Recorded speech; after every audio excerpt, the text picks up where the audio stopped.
Hello दोस्तों, आज है 26 दिसंबर 2021। तो आइए देखते हैं 26 दिसंबर से कुछ महत्वपूर्ण करंट अफेयर्स और साथ में साइंस का एमसीक्यू भी है लेके उपस्थित हैं।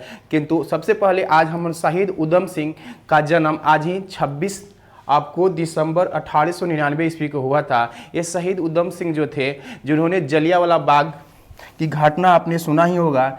जैसे कि इमेज में जो देख रहे हैं, जलियांवाला बाग की घटना जब हुई थी, ये 13 अप्रैल 1919 ईस्वी की ये घटना थी, जिसमें हमारे निर्दोष जो हमारे भारतीय थे एक सभा का सम्मेलन कर रहे थे, तभी आपको जनरल डायर के द्वारा गोली चलाने का आदेश दे दिया गया था, जिसमें हजारों लोगों की जान चली गई थी। इसी को हम लोग जलियांवाला बाग हत्याकांड के नाम से जानते हैं। यह घटना क्यों हुई थी और ये सभा क्यों हुई थी, तो इसका कारण है रॉलेट एक्ट।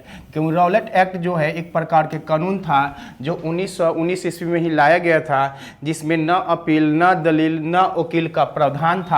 इसी के कारण अमृतसर में डॉक्टर सत्यपाल और सैफुद्दीन किचलू इसका विरोध कर रहे थे, तभी इनको ब्रिटिश हुकूमत के द्वारा पकड़ के जेल में डाल दिया गया था। और बैसाख का दिन था, बैसाख पूर्णिमा का दिन था, जब एक सभा का आयोजन किया गया था इन्हीं लोगों के लिए आपको जलियांवाला बाग में, जिसमें जनरल डायर ने गोली चलाने का आदेश दे दिया था, जिसके कारण बहुत से लोगों को क्या हो गई थी, जान चली गई। तो उस समय उधम सिंह बहुत ही छोटे थे, क्योंकि इनका जन्म हुआ था आपको 26 दिसंबर 1899 ईस्वी को, यानी लगभग आपको 20 वर्ष की इनकी उम्र थी। और उसी समय इन्होंने ये देखा था और बाद में चलकर इन्होंने आपको लंदन में यानी ब्रिटेन में जाकर जनरल डायर को 1940 ईस्वी में गोली मारकर हत्या कर दिया था। और उसके बाद इनकी 31 जुलाई 1940 ईस्वी में इन्हें फांसी की सजा दिया गया। तो देश के लिए, भारत से बाहर विदेश में भी अपने लोगों के लिए शहीद हो गए। वो थे शहीद उधम सिंह और आज इनका जन्मदिन है। अगला प्रश्न है कि मदर टेरेसा मेमोरियल अवार्ड 2021 से किसे सम्मानित किया गया है। तो मदर टेरेसा मेमोरियल अवार्ड 2021 में डॉक्टर अनिल प्रकाश जोशी को दिया गया है, जो एक समाज सेवी हैं। जैसे कि इमेज में देख रहे हैं, एक डॉक्टर, पेशे से डॉक्टर भी हैं और एक समाज सेवी भी हैं। तो इनका नाम है डॉक्टर अनिल प्रकाश जोशी।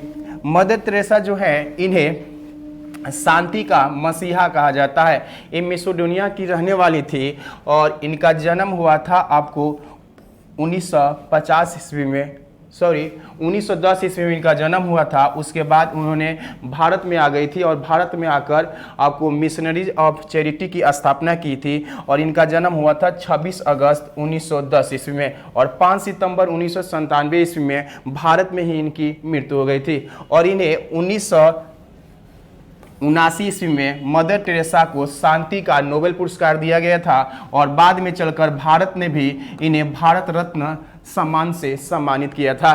तो इन्हीं के नाम से ये मदर टेरेसा मेमोरियल अवार्ड दिया जाता है। और इस बार समाज सेवी के रूप में आपको डॉक्टर अनिल प्रकाश जोशी को दिया गया है। अगला प्रश्न है कि good governance day 2021 Atal Bihari Vajpayee की जयंती पर कब मनाया गया है। यानी गुड गवर्नेंस 2021 यानी सुशासन दिवस जो मनाया जाता है, अटल बिहारी वाजपेयी की जयंती पर मनाया जाता है। तो इनका जन्म हुआ था आपको 25 दिसंबर को। कब हुआ था? तो 25 दिसंबर को अटल बिहारी वाजपेयी जी की जयंती हुई थी। इनके संबंध में हमने कल एक वीडियो बनाया था, उसमें जाकर इनके बारे में पूरे जो आपके एग्जामों में पूछा जा सकता है वैसे प्रश्नों पर हमने चर्चा किया है, उसे देख सकते हैं। अगला प्रश्न है कि दिल्ली में भारत दर्शन पार्क का उद्घाटन किसने किया है। तो एक ऐसा दर्शन पार्क बनाया गया है जिसमें आपको भारतीय जितने भी पुराने मंदिर हो या स्थापत्य कला के में आपको आगरा के ताजमहल हो, कुतुब मीनार हो, ये सब कुछ इसमें एक ही जगह पे आप देख सकते हैं। इसीलिए इसका नाम रखा गया है भारत दर्शन पार्क। और इसका अभी हाल ही में आपको उद्घाटन किए हैं आपको गृह मंत्री अमित शाह। किसने किया है? तो गृह मंत्री यानी होम मिनिस्टर अमित शाह के द्वारा इसका शुभारंभ किया गया। राजनाथ सिंह हमारे देश के रक्षा मंत्री हैं। अरविंद केजरीवाल जो है दिल्ली के सीएम हैं। अगला है कि किस देश की दूरसंचार कंपनी को 2 साल के लिए कॉल, डेटा, इंटरनेट उपयोग रिकॉर्ड रखने के लिए अनिवार्य कर दिया गया है कि आप अगर फ़ोन पर बात करते हैं या अन्य कोई भी काम करते हैं, उसका दूरसंचार जो कंपनी है वो 2 साल तक रिकॉर्ड आपका रखेगी। पहले 30 दिन के बाद ये रिकॉर्ड ख़त्म हो जाता था, अभी 2 साल तक रिकॉर्ड रखेगी। यानी बढ़ते हुए साइबर क्राइम जो है उसे बचने के लिए कभी भी ऐसी समस्या ना आए और आसानी से जांच में लाभ मिल सके, इसीलिए सरकार ने 2 सालों के लिए ये अनिवार्य कर दिया है। यह देश है भारत, यानी इंडिया में एक कर दिया गया है। पहले 1 साल के लिए, अब 2 साल के लिए, यानी 2 साल तक आपका डेटा रिकॉर्ड रह सकता है। अगला प्रश्न है, किस राज्य सरकार ने पटियाला में गीता अनुसंधान संस्थान स्थापित करने का मंजूरी दे दिया है? यानी गीता पर रिसर्च करने के लिए एक अनुसंधान संस्थान स्थापित किया जा रहा है। ये 2 साल में बनकर तैयार होगा और ये पंजाब के सीएम के द्वारा अभी हाल ही में घोषणा किया गया है। तो ये गीता अनुसंधान संस्थान स्थापित किया जाएगा कहाँ पे? तो आपको पंजाब में। अगला प्रश्न है, केंद्र सरकार ने प्रधानमंत्री गरीब कल्याण अन्न योजना को किस वर्ष तक बढ़ा दिया है? तो प्रधानमंत्री गरीब कल्याण अन्न योजना की शुरुआत जब कोरोना भारत में आई थी, कोविड-19 के दौरान ही, ये गरीबी रेखा से नीचे गुजर करने वाले लोगों के लिए प्रति व्यक्ति 5 किलो अनाज इस स्कीम के द्वारा दी जाती है। और इस बार भारत सरकार ने मार्च 2022 तक बढ़ाया था, अब पूरे कर दिया कि 2022 तक एक प्रधानमंत्री गरीब कल्याण योजना के तहत एक प्रति व्यक्ति 5 केजी अनाज दिया जाएगा। अगला प्रश्न है कि नई दिल्ली में आयोजित 35वें हुनर हाट का आयोजन किस मंत्रालय द्वारा किया गया था? तो ये हुनर हाट योजना जो किया गया था आपको अल्पसंख्यक मंत्रालय के द्वारा, यानी अल्पसंख्यक मंत्री मुख्तार अब्बास नकवी हैं, उन्हीं के द्वारा इसका उद्घाटन किया गया था दिल्ली में। अगला है कि एक वयस्क मनुष्य के शरीर में यानी बोन यानी हड्डियों की संख्या कितनी होती है? यानी अस्थियों की संख्या कितनी होती है? तो याद रखेंगे 206 जो होता है वो वयस्क मनुष्यों यानी एडल्ट जो ह्यूमन है उनमें हड्डियों की संख्या कितनी होती है? 206। अब बच्चों में जो होता है वो 300 हड्डियों की संख्या 300 से 290 के बीच होती है। अगला प्रश्न है कि the longest bone in the human body, यानी शरीर की सबसे लंबी जो अस्थि है उसका नाम क्या है? तो याद रखेंगे शरीर की सबसे लंबी जो हड्डी है वो फीमर है, यानी जांघ की हड्डी है। क्या है? जांघ की हड्डी जो होती है वो सबसे लंबी होती है। और सबसे छोटी हड्डी होती है स्टेपिस, जो कान की हड्डी है। क्या है? कान की हड्डी। अल्ना जो है ये हाथ की हड्डी है। अल्ना क्या है? हाथ की हड्डी है। ऊपरी हिस्सा हुमरस जो होता है वो नीचे वाला होता है। टिबिया जो होती है ये पैर की हड्डी यानी घुटना के पास होती है ये हड्डी, आपको टिबिया। अगला प्रश्न है कि मानव शरीर में 2 हड्डियां यानी 2 बोन्स आपस में कैसे जुड़े रहते हैं?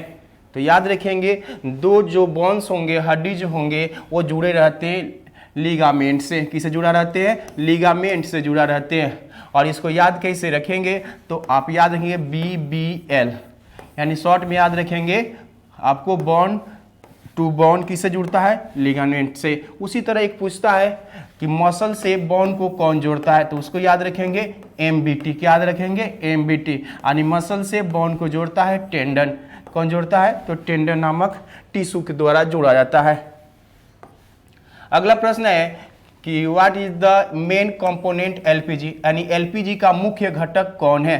तो LPG का मुख्य घटक जो होता है आपको प्रोपेन भी है और ब्यूटेन है। लेकिन प्रोपेन जो होता है वो 48% के आसपास होता है और ब्यूटेन जो होता है वो 50% होता है। तो ऑप्शन में दोनों है, इसलिए ब्यूटेन हो जाएगा आपको 50%। लेकिन दोनों पाया जाता है प्रोपेन और ब्यूटेन, यानी LPG यानी लिक्विफाइड पेट्रोलियम गैस में सर्वाधिक पाया जाता है ब्यूटेन, उसके बाद प्रोपेन। अगला प्रश्न है कि निम्नलिखित में से कौन सा देश को हॉर्न ऑफ अफ्रीका के नाम से जाना जाता है। तो अफ्रीकी 3 देश है जिसे हॉर्न ऑफ अफ्रीका कहा जाता है, जिसमें आपको आता है सोमालिया, जिबूती और तंजानिया। ये 3 जो देश को मिलाकर हॉर्न ऑफ अफ्रीका के नाम से जाना जाता है। अगला प्रश्न है कि किस संविधान संशोधन के द्वारा फंडामेंटल राइट्स की संख्या 7 से घटाकर 6 कर दिया गया था। तो फंडामेंटल राइट्स की संख्या पहले 7 थी हमारे मूल संविधान में, किंतु 44वीं संवैधानिक संशोधन 1978 में इसकी संख्या एक घटा कर दिया गया था 6। यानी संपत्ति का अधिकार जो था उसे मूल संविधान से हटाकर आपको इसे अनुच्छेद 300 के कम में जोड़कर एक विधि अधिकार, एक कानूनी अधिकार बना दिया गया। वर्तमान में फंडामेंटल राइट्स की संख्या कितनी है? तो 6 है। कितनी है? 6। मूल अधिकार किस देश के संविधान से लिया गया है? तो यूएसए यानी यूनाइटेड स्टेट ऑफ अमेरिका से लिया गया है। और इसकी चर्चा संविधान के अनुच्छेद 12 से लेकर 35 तक किया गया है। और भाग पूछा जाए तो आपको भाग नंबर कितना हो जाएगा? तो 3 हो जाएगा। भाग कितना हो जाएगा? तो 3 हो जाएगा। अगला प्रश्न है कि निम्नलिखित में से कौन सी समिति है जिसमें हाउस ऑफ पीपुल यानी केवल लोकसभा के सदस्य ही सम्मिलित होते हैं? तो याद रखेंगे प्राक्कलन समिति जो है एक संसदीय समिति है जिसमें 30 मेंबर होते हैं। कितने मेंबर होते हैं? 30 मेंबर होते हैं। और 30 के 30 मेंबर केवल लोकसभा के सदस्य ही होते हैं। कौन होते हैं? तो लोकसभा के सदस्य होते हैं। लोक लेखा समिति में जो होता है ये भी संसदीय समिति है। इसमें मेंबर होते हैं आपको 22। कितने होते हैं? 22। तो इसमें 15 लोकसभा के और 7 होते हैं राज्यसभा के। क्या होते हैं? राज्यसभा के होते हैं। अब है कि राष्ट्रपति अध्यादेश कब जारी करते हैं? तो अध्यादेश एक प्रकार के क्या है? कानून है। और राष्ट्रपति अनुच्छेद 123 के तहत ये जारी करते हैं। कब जारी करते हैं? जब संसद का सत्र नहीं चलता है, उस स्थिति में किसी कानून की आवश्यकता पड़ जाती है तो राष्ट्रपति जो होते हैं वो अध्यादेश जारी करते हैं। क्या करते हैं? अध्यादेश जारी करते हैं। तो आंसर हो जाएगा आपका जब संसद का अधिवेशन नहीं चल रहा होता है तब ये जारी करते हैं। अगला प्रश्न है कि प्रतिवर्ष 7 अप्रैल को कौन सा दिवस मनाया जाता है? तो याद रखेंगे प्रतिवर्ष 7 अप्रैल को हम विश्व स्वास्थ्य दिवस मनाया जाता है। यानी विश्व स्वास्थ्य दिवस कब मनाया जाता है? तो 7 अप्रैल को ये मनाया जाता है। अगला प्रश्न है कि प्लासी का युद्ध कब हुआ था? तो प्लासी का युद्ध जो हुआ था वो 23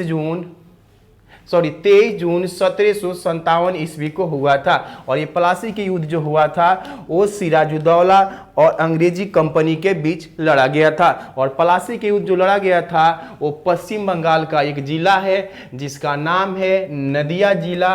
और नदिया जिला के एक स्थान है प्लासी जो आपको हुगली नदी के किनारे बसा हुआ क्षेत्र है। यहीं पर लड़ा गया था प्लासी का युद्ध 23 जून 1757 ईस्वी। प्रश्न पूछ देता है कि प्लासी के युद्ध में सिराजुद्दौला के सेनापति कौन था? तो मीर जाफर था जिसने धोखा दे दिया, जिसके कारण प्लासी के युद्ध में बंगाल के नवाब सिराजुद्दौला की क्या हो गई? हार हो गई थी।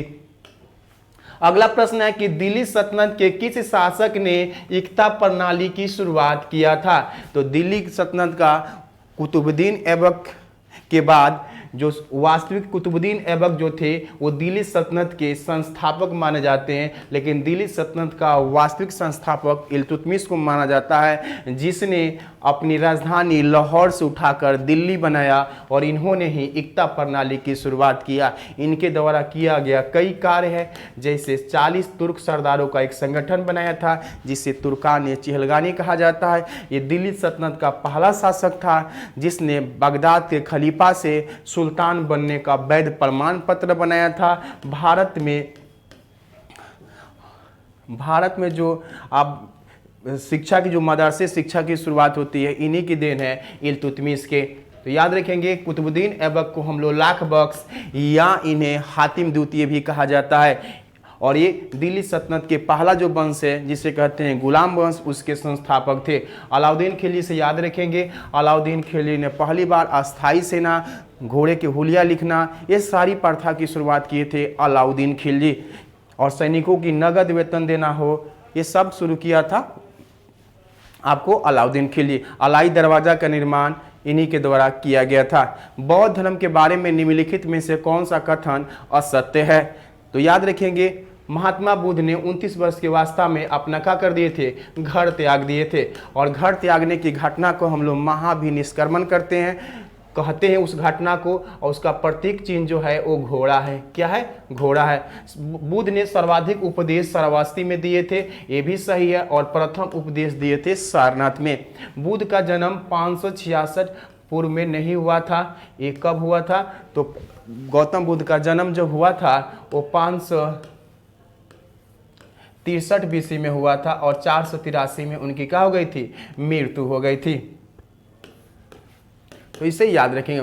प्रथम बौद्ध संगीति जो हुई थी वो राजगीर में आयोजित हुआ था, ये भी सही है। यानी प्रथम बौद्ध संगीति कहाँ हुई थी? राजगीर में हुआ था, अजात शत्रु के समय, और महाकश्यप जो थे उसके अध्यक्ष थे। महात्मा गांधी को किस व्यक्ति ने अर्धनग्न फकीर कहा था?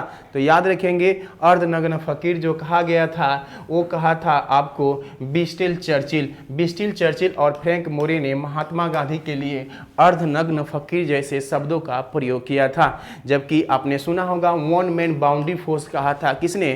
तो लॉर्ड माउंटबेटन ने कहा था। बापू इन्हें जवाहरलाल नेहरू, राष्ट्रपिता इन्हें कहे थे आपको सुभाष चंद्र बोस।